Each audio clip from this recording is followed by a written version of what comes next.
Our next presenter is Umberto Saidi, performance and design optimization of the F-Helix eVTOL concept.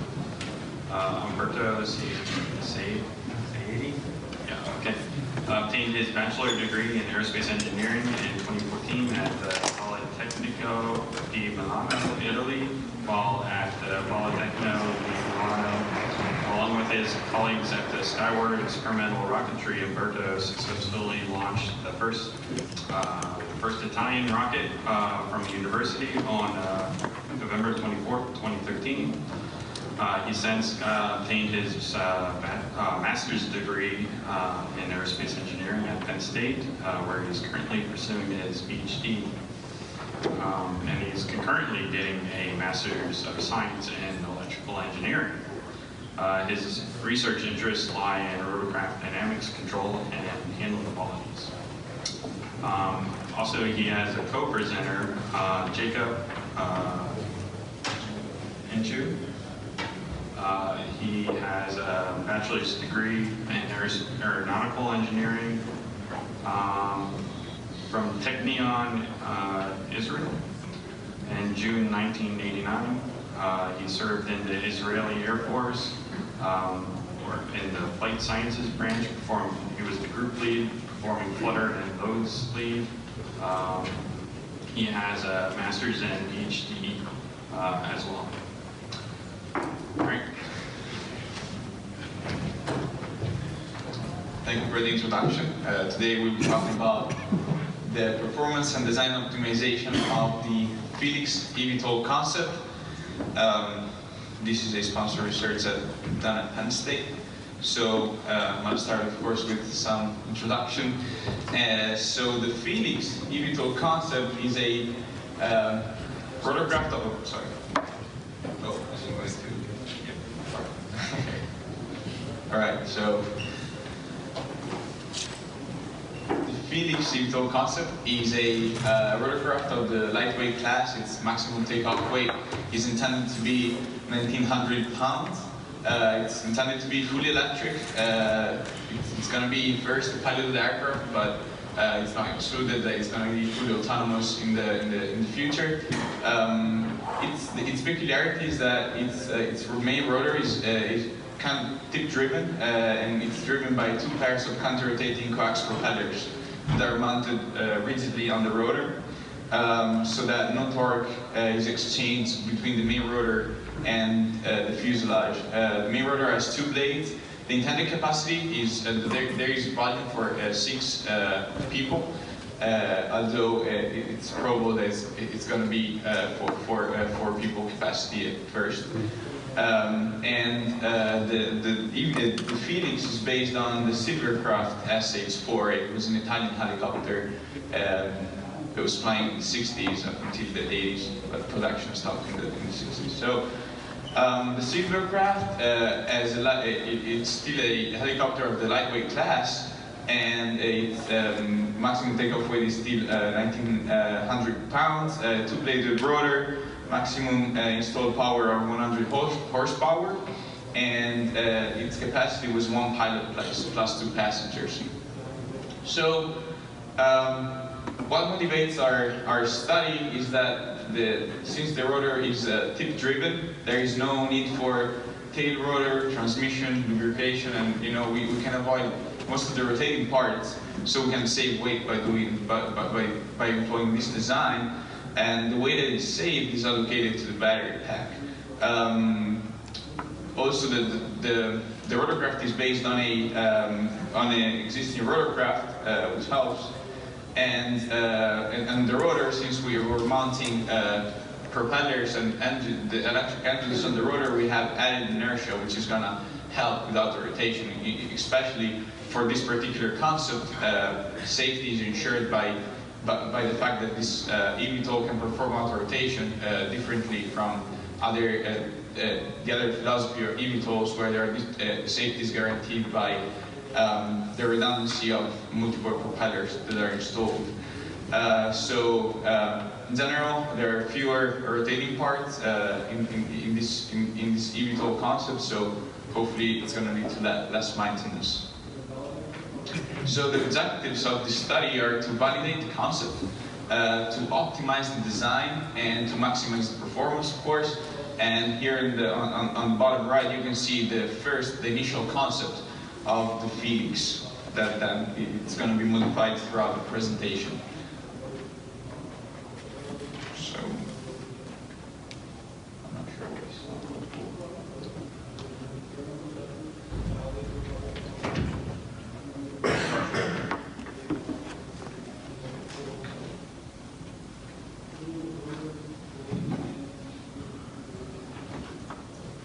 All right, so I think we're good. Yeah. All right, sorry for that. So this is the initial design of F-Helix. So we have the rotor blades that are used to provide lift. We have what we call the electric fans or E-fans that provide the necessary torque to spin the rotor, that are rigidly attached to what we call a power mast, which transfers torque from the electric fans to the main rotor, but it's not used to provide any lift. And we have what we call the yaw fans, which are small ducted fans that are used to provide yaw stability and control.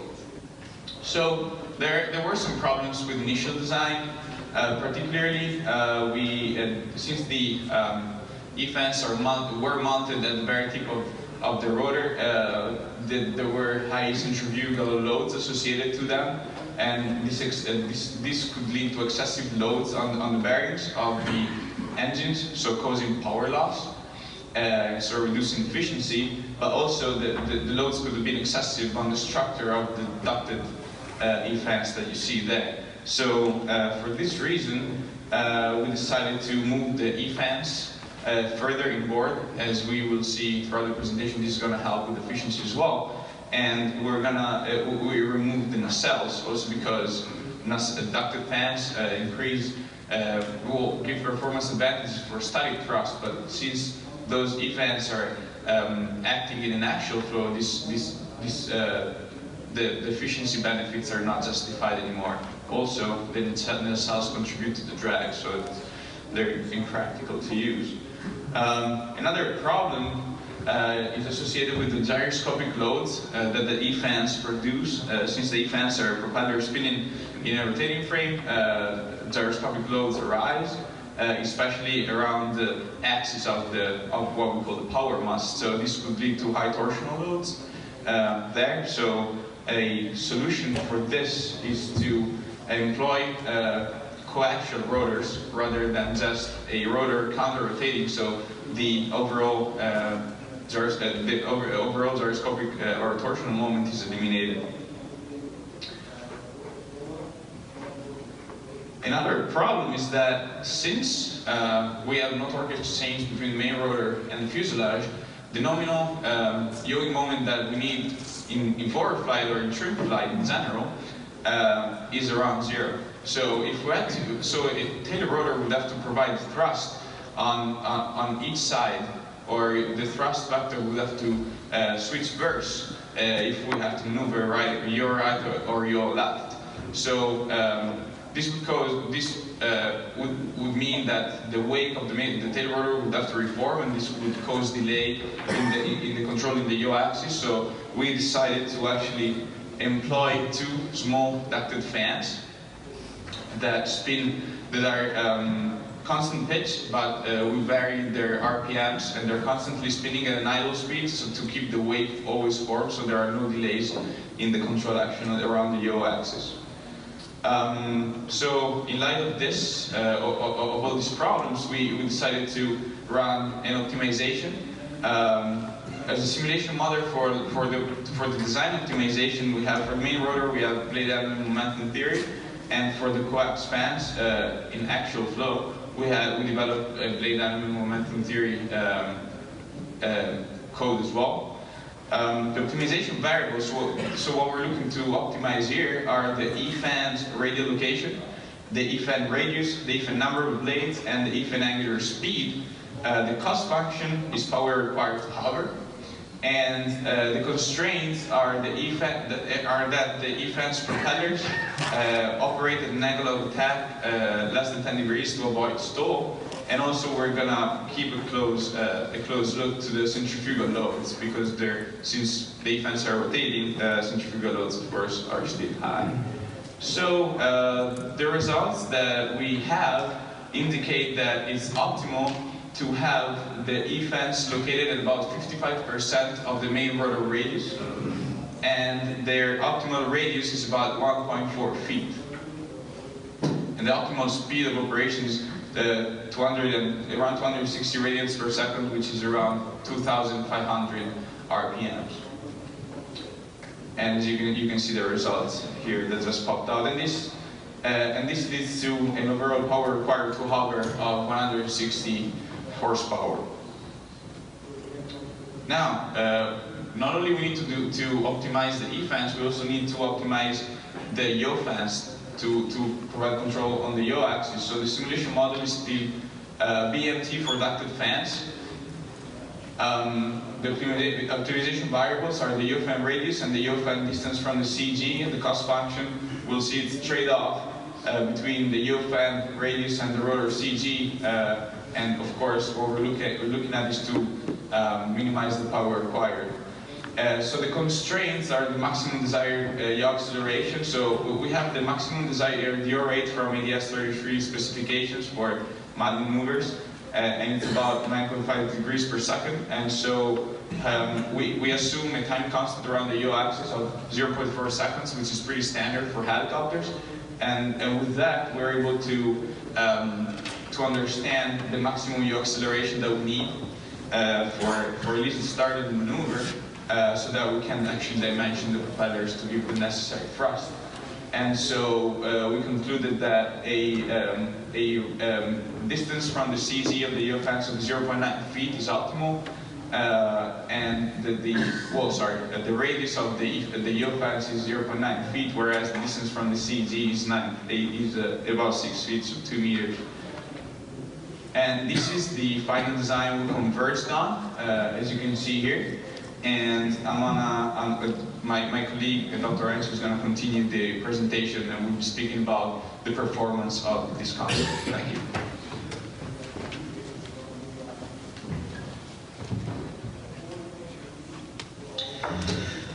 So we derived the rigid body 6 degrees of freedom simulation in order to calculate the trim conditions, control commands, and the power required. And the model was first developed for a conventional single main and single tailrotor helicopter with quite a steady depth of plane models, Pete Peter dynamic inflow model, when neglected the lead lag dynamics. For the fuselage aerodynamics, we used lookup tables for the static aerodynamic forces and moments coefficients, and the aerodynamic surfaces were estimated using simple finite wing models. So the simulation is coded in MATLAB. It has a state space model with 15 states and 4 conventional rotorcraft controls. Now, since the SH4 model terminated production in the early or late 60s, there isn't almost any data available for it. So the main data source for us was simply James World aircraft, the 1976 version. We were also able to extract a little bit of data from the SH4 Airworth in his specification document we found online. The main tail rotors are tethering, so the offset is 0. And for the aerodynamic models of the fuselage and the aerodynamic surfaces, for the fuselage we simply scaled down with 60, diffuse 60 aerodynamic coefficients, and for the horizontal tail and vertical stabilizer, they were evaluated based on their platform. Since we could not locate any available power available data or fuel data for the original Franklin 350 engine, here again we used data of a similar engine with a similar power output. In this case, the Lycoming 360B. So now when we want to modify the configuration from the conventional one to the F-Helix one, we first remove the stabilizer bars, the tail boom, tail rotor, horizontal stabilizer, and vertical tails, and added the E-fans and power mast, the yaw fans, and we modified the fuselage aerodynamics. The fuselage aerodynamics was modified by reducing the forces by about 20% to account for the removal of the tailbone, and by evaluating the pitch moment of the new fuselage shape. We also assumed that the maximum electric power available from the batteries would be around 200 kilowatts. So what you see here are the trim analysis results for straight and level flight, going from hover to 80 knots. This is for sea level at standard atmospheric conditions for the maximum takeoff gross weight of 1,900 pounds. For the conventional rotorcraft, we placed the longitudinal center of gravity right in the middle of the envelope, and for the F-Helix configuration, we assumed that it can be located right below the main rotor head. What you can see is that the results generally favor the F-Helix configuration, so going from right to left, you can see the pitch attitude angle for the F-Helix, which is smaller, so during flight your passenger will be less nose down, which will be more convenient. You can see that we have better apparent stability for the F-Helix, so the longitudinal cyclic pitch command has a constant positive gradient, unlike what we see for the original configuration. The collective pitch angles required for the F-Helix, and the F-Helix is the line, the blue dashed line is lower, and this implies, as we will see soon, that the power required to fly at a certain airspeed will be lower for this configuration. And the roll angle of the F-Helix is very close to being zero, again, due to the removal of the tail rotor. You don't have to counteract the tail rotor force, so you're basically flying without rolling. So looking at hover performance first, you see the torque required is a function of hover weight for standard atmospheric condition at sea level. And you can see that the F-Helix is much less efficient in hover for most weights. And this is due to the reduced propulsive efficiency of the E-fans arrangement in comparison to an internal combustion engine. When you look at the power available, well, no surprise there. Since the electric propulsion concept is independent or almost independent of ambient conditions, unlike internal combustion engines or turboshaft engines, in which this is an embedded characteristic, the power here is constant, so you'll always have your maximum power. When you combine these two figures together, you get the maximum hover weight envelope, and you can see that the F-Helix with the current assumptions significantly extends the flight envelope. So for instance, if the original rotorcraft can take off at the maximum takeoff gross weight approximately only at sea level in standard atmospheric conditions, the F-Helix configuration can can lift off the same weight up to 1,700 feet at ISO plus 20 conditions. Looking at cruise, so here we plotted two different weights, the maximum takeoff weight of 1,900 pounds and the very light weight of 1,300 pounds. And by comparing the power required as a function of airspeed, you can see that the F-Helix requires less power in a significant part on the envelope, here in the pocket region. Looking at the best endurance speeds of the two rotorcraft, so this is the conventional SH4, and this is the F-Helix configuration. You can see that the best endurance speeds are almost the same. Comparing the best range speeds, though, show you that the best range speeds for the SH4 are about 10 knots higher than those of the F-Helix. That means that if you want to fly for a long range, you will have to fly slower if you use the F-Helix configuration. But this is only a part of the story. Another interesting question is to ask, okay, how many nautical miles can I get out of each pound of battery or out of each pound of fuel? And in order to answer this question, we plotted the specific range as a function of airspeed for the maximum takeoff gross weight. And you see here three curves. The black curve is for the conventional rotorcraft. The blue curve is for the current state-of-the-art batteries, like the batteries that are used in the Tesla car. And the green curve is for the projected solid-state batteries capability that will be available in about a decade from now. So first, when you compare the conventional rotorcraft to the current state-of-the-art electric batteries, you see that the specific range is reduced by a factor of 9. This is almost devastating. When you use the solid-state batteries, you increase the power capacity by a factor of 2.5, but still you are about a factor of 3.6 under the specific range of the nominal configuration. And the conclusion here is that for an eVTOL configuration to provide similar performance to a conventional configuration, you would need to combine both a more efficient cruise power with a very light empty weight so that you can use this weight for the batteries. The last stage regarding performance was to estimate mission performance, and for this we defined an aerial urban transportation mission. It was done in a similar fashion to what is defined for the Uber Elevate preliminary mission. So this is essentially a one-leg transport of passengers. The assumption is that the heliports are located at sea level in standard atmospheric conditions. The cruise is done at 1,000 feet. And since this is an aerial transportation mission, we counted the pilot weight as a payload. A 20-minute reserve lag is built into this mission. The reserve lag is not counted either, nor in the mission time, neither in the range of the total mission.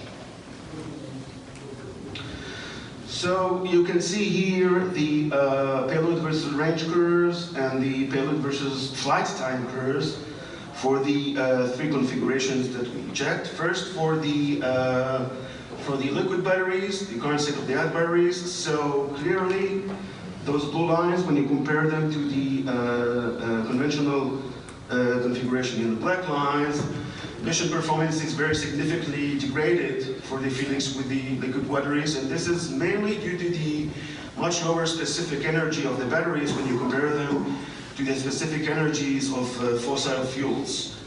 Another thing that is hidden here is that unlike a conventional rotorcraft, which burns off fuel and becomes lighter and lighter during the mission, the eVTOL configuration always flies at the maximum takeoff weight. When you use solid-state batteries, though, the performance levels are restored back to those of the conventional configurations. And actually, there are parts in the envelope where you get even better range performance than the current conventional rotorcraft. Actually, as long as you are not flying with 2 passengers plus a partial weight, which does not equal to another 200 pounds, you will be okay. And you can drive the green line upwards if you increase the takeoff weight of the helicopter by about 300 pounds, or if you would have batteries which are about 18%, has a capacity of 18% more in power.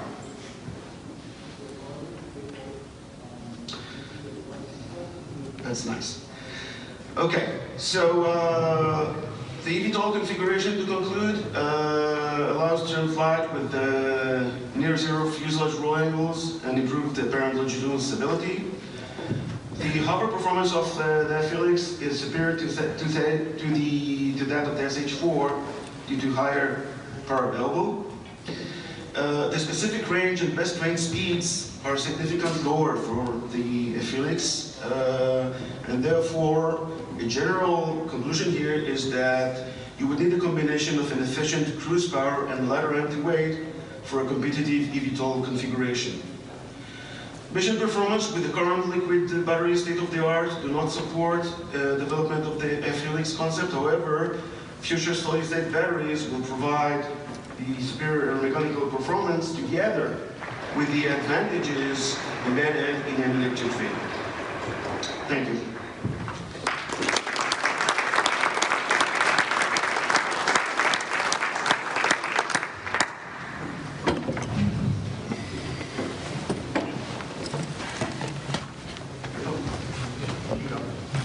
On your payload range, what's stopping the SH4 from continuing out past the F-Helix? Did you assume a tank size limitation? Because as you said, much better specific range. Yeah, let me just go up.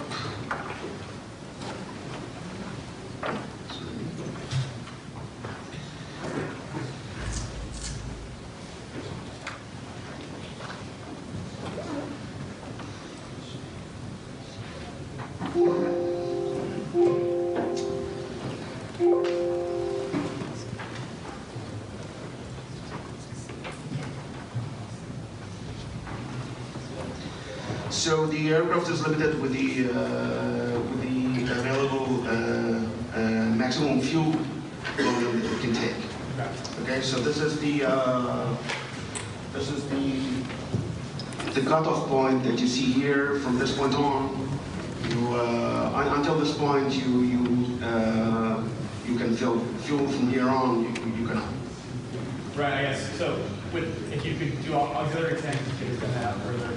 I mean, yeah, if you have the capability to lift off with more than 1,900 pounds. I mean, this payload range curve was generated assuming that you use your maximum available takeoff weight, which is limited to 1,900 pounds, both for structural reasons, but also from power available reasons.